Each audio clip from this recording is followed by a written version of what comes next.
Okay, Assalamualaikum dan salam sejahtera.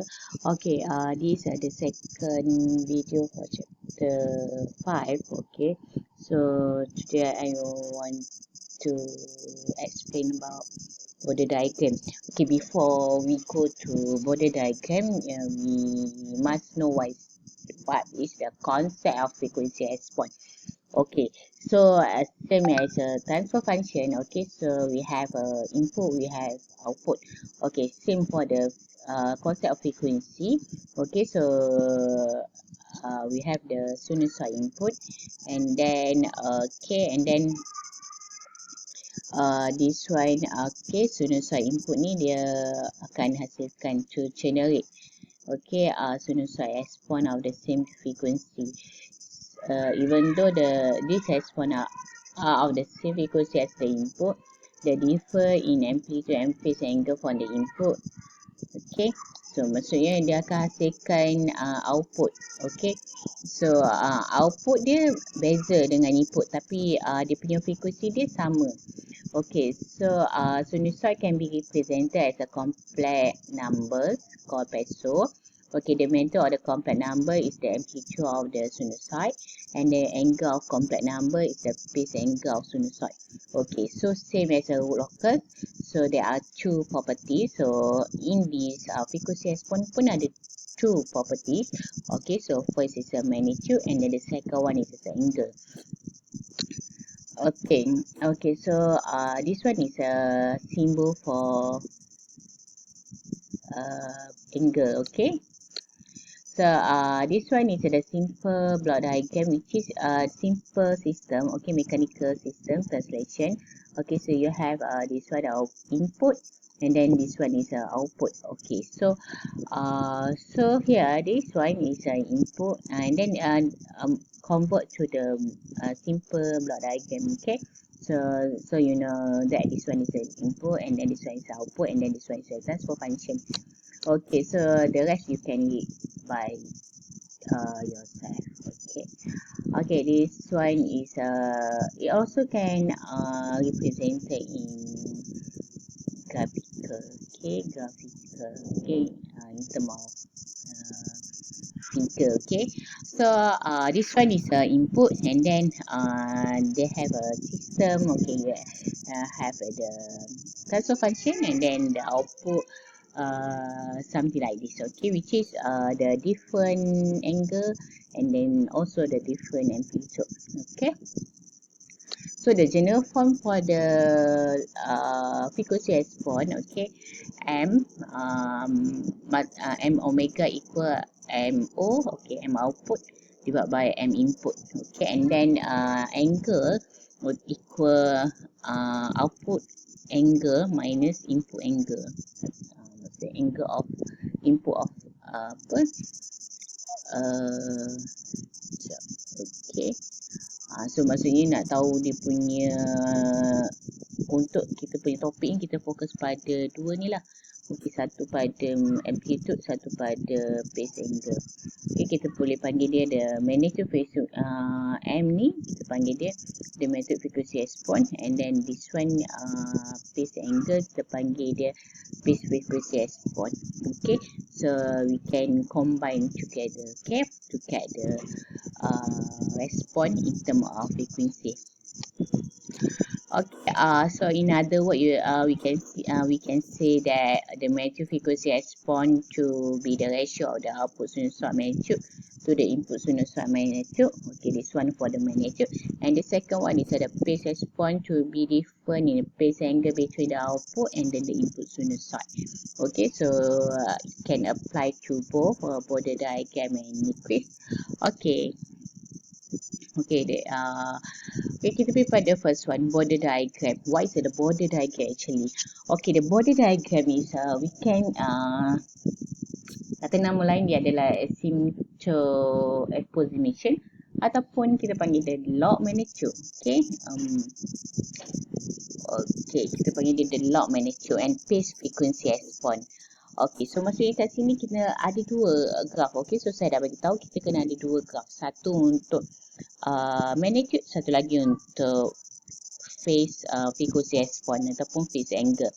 Okay, So the log magnitude and phase frequency response curve as a function of log omega are called Bode plot or Bode diagram. Okay, so you must remember we can say it's a Bode diagram ataupun Bode plot, and then another nama lain adalah asymptotic asymptotic approximation ataupun kita panggil log magnitude plot. Okay, sketching plot border plot can be simplified because they can be approximate as a sequence of a straight line. Okay, so dia adalah straight line. Okay, straight line approximation is simplify the evaluation of the magnitude and phase frequency response. Okay, so kalau kita cakap pasal border diagram, apa yang you kena imagine dia adalah straight line. Okay, and then dia punya in term of decibel, dia punya magnitude in term of decibel sebab kita akan calculate dia guna log. Okay. Okay, this one is consider the following transfer function. Okay, yang ni yang kita selalu jumpa sama ada dalam buku NICE ataupun dalam buku kata pun akan jumpa this one. Okay, so kita selalu cakap pasal denominator here. Okay, yang ni kita akan pernah bercakap pasal type kan. Okay, type 1, type 2, type 3. So this one you can see under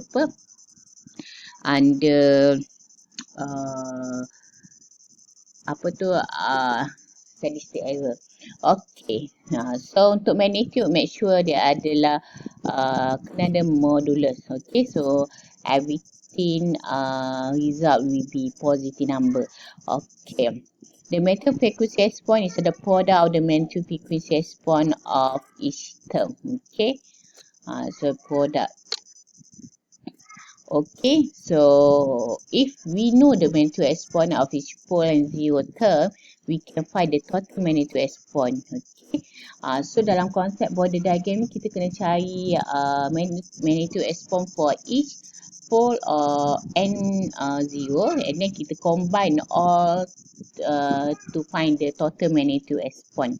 Okay, the process can be simplified by working with the logarithm of the magnitude, since the zero term magnitude response would be added and the pole term magnitude response subtracted rather than respectively multiplied or divided to yield the logarithm of the total magnitude response. Converting the magnitude response into dB, we obtain. Okay, so untuk draw body diagram kita akan guna this concept. Maksudnya kita kena dapatkan dia punya total magnitude response for each pole, for each zero. Okay, kalau zero ni, okay, this one is a zero, you kena add together. Okay, and then this one is yang kita panggil dia sebagai gain. Okay, gain K. Okay, gain K is a positive, and then all the zero are positive, so you kena add together and then minus dengan pole. Okay, so you kena minus dengan pole turn. Okay, this one, and then lastly you akan dapatlah dia punya total magnitude response. Okay, for the phase, okay, the phase frequency response is the sum of the phase frequency response curve of the zero term minus the sum of the phase frequency response curve of the pole term. Okay, so kena ingat kalau kita nak buat border, kita kena ada magnitude, and then kita kena ada dia punya phase angle. Okay, untuk magnitude kita kena dia punya kena dapatkan dia punya total magnitude response. So nak dapatkan total magnitude response ni, you kena add for pole, and then minus dengan you kena add dengan yang zero yang atas ni. Okay, semua ni kena add together and then minus dengan pole. Okay, tapi but untuk phase frequency response pula, you kena sum of the phase frequency response of the zero term minus the sum of the phase frequency response curve of the pole term. So maksudnya kat sini kalau kita nak dapatkan dia punya phase angle, kita kena buat summation of angle of zero for each zero, and then minus dengan summation of apa minor dengan summation phase angle of pole term. Okay. So yang so dia kena ada dua ni lah. Okay. Satu magnitude, satu phase angle. Okay. And then okay, so untuk Bode diagram ni dia ada 4 factor. Okay, okay. Tapi sebelum tu kita tengok dia punya advantage. Okay, the main advantage using the logarithmic plot is the relative easy of plotting frequency response curve. Okay, kenapa dia easy? Sebab kita just add together. Okay, kita ada dia punya, kita kena consider dia punya setiap zero tu, and then kita kena consider setiap pole tu. Okay, so and then you add together. Okay, kalau zero kita add. Okay, so setiap term yang pada zero tu kita add. And then kita akan minus dengan setiap term pada pole. Okay, itu sebab dia advantage. Okay, so untuk nak draw this one, dia ada 4 factor. Dia ada gain K, okay, and then dia ada interval and derivative factor. Okay, this one is a J omega plus minus 1. Okay, power of plus minus 1. Kita nak tahu macam mana bila kita ada gain K, macam mana dia punya Bode diagram dia. Okay, bila kita ada integral and derivative factor, okay, macam mana dia punya graph dia, macam mana dia punya frequency dia, dekat mana dia punya, adakah dia ada high frequency ataupun low frequency. Okay, so kita kena considerkan dia dalam kita nak sketch Bode diagram nanti. Okay, and then third one is a first order factor. Sama juga kat sini, kita nak tahu kat mana dia punya break frequency dia, apa yang akan berlaku dekat break frequency dia. Okay, and then the last one is a quadratic factor. Okay, so this maksudnya plus minus kalau yang plus 1 ni maksudnya dia adalah untuk pole, untuk zero, and then kalau minus 1 tu dia zero, dia adalah untuk pole. Okay, and then sama juga dengan first order factor ni. Okay, so plus minus dia punya power lah kan. Okay, so kalau yang positif tu adalah untuk zero, negatif tu adalah untuk pole.